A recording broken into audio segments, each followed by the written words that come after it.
Autoline Daily is brought to you by Bosch. The number of clean diesel models in North America will double by 2014. Bosch Clean Diesel. Good, clean, fun. Bridgestone. Your journey, our passion. Dow Automotive Systems. Improving durability and increasing design flexibility with Betamate structural adhesives at dowbetamate.com. And by the 2013 Hyundai Sonata. Learn more at HyundaiSonata.com. Welcome to Autoline Daily. I'm John McElroy, and here's the news.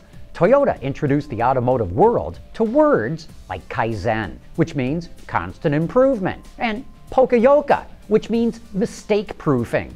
But those don't sound nearly as funny as Waku Waku Doki Doki. That loosely translates into an over-brimming heartbeat. The whole idea is that when you see a new Toyota, your heartbeat races up, and they're dead serious about using this term. It may sound funny to some of us, but Akio Toyoda, the chairman of the company, says he will not approve any new model unless it has the feeling of Waku Waku Doki Doki. I just love the way it sounds. Hey, you want to know why car sales are the one bright spot in the American market? Because banks are more than willing to extend car loans. Mike Jackson, the CEO of AutoNation, says that's because during the Great Recession of 2008 and 2009, car payments became the #1 priority payment for households. They would make their monthly car payments ahead of their mortgage payments, ahead of their credit card bills, and even their children's education. With that kind of prioritization, banks feel comfortable extending more car loans, and that's why the automotive market is one of the few bright spots in the American economy. Hey, looks like fuel cell cars just took a big step forward. Honda, Toyota, Nissan, and Hyundai all signed a memorandum of understanding with a group representing Norway, Sweden, Iceland, and Denmark to support and accelerate the introduction of fuel cell vehicles and a hydrogen refueling infrastructure in those countries between 2014 and 2017. Chinese car buyers sure like a lot of backseat legroom, so the Chinese version of the Ford EcoSport will get a longer wheelbase. It's only 40 millimeters longer than the Latin American, Indian, and European models, and that's only about 1.5 inches, but I guess that's enough. The elongated EcoSport will feature a 1.5-liter engine, but will also get a 1-liter turbo engine in 2013 when Ford completes its engine plant in Chongqing. And the Chinese version of the Cadillac XTS will offer a 2-liter turbocharged engine or a 3-liter V6. The US version, by comparison, gets a 3.6-liter V6. And speaking of China, Toyota announced it will compensate owners of vehicles that had been smashed or damaged by protesters angry over those islands that China and Japan are squabbling over.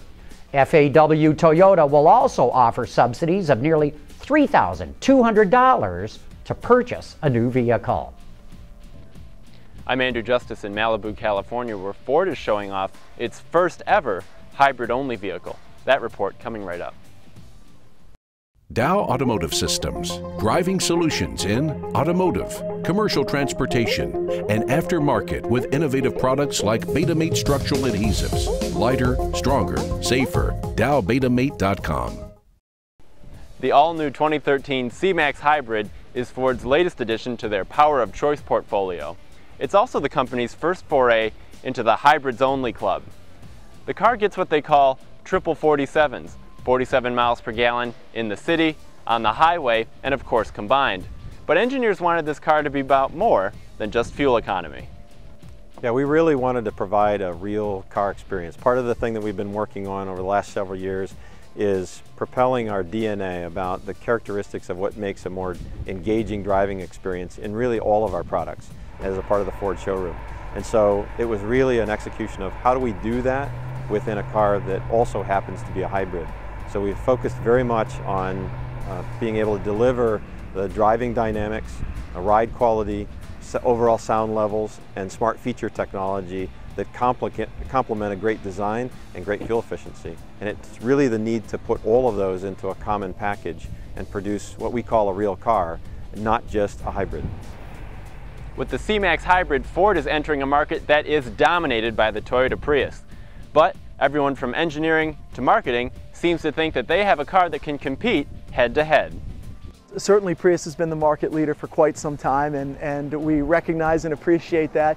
We think this car isn't first to market. We actually think it's best to market because we think it provides a better solution. So, fundamentally this vehicle is $1,300 cheaper than a Prius V. It's shoehorned in between a Prius and a Prius V, and the fuel economy at 47 miles per gallon in the city and 47 in the highway is virtually identical to a Prius. Prius gets 48 miles per gallon on the highway and 51 in the city. So we feel very good about, if somebody's interested in fuel economy, we're right there with Toyota. If somebody's interested in a price point, we actually have a bit of a lower price point. And then if they're drivers and they want flexibility and they want technology and kind of the total car experience, that we've actually provided the better solution. So there's a lot of entrants coming in the market in the coming years, but we feel very confident about this one. The C-Max Hybrid is on sale right now, but later this fall, its plug-in cousin, the C-Max Energy, will also be on the market. It will get 95 mpge, have a range of over 550 miles, and start at about $29,000 or $4,000 more than the C-Max Hybrid here. From Malibu, California, I'm Andrew Justice for Autoline Daily. Hey, don't forget to join me and Peter DeLorenzo, that bodacious auto extremist, this Thursday night for Autoline After Hours. One of the topics we'll be covering is the kind of fuels that we might be using in our cars in the not-too-distant future. That's because our guest will be Candace Wheeler, one of GM's top fuel experts. So join us this Thursday starting at 6 p.m. Eastern Time at Autoline.tv. And that wraps up today's report. Join us again here tomorrow.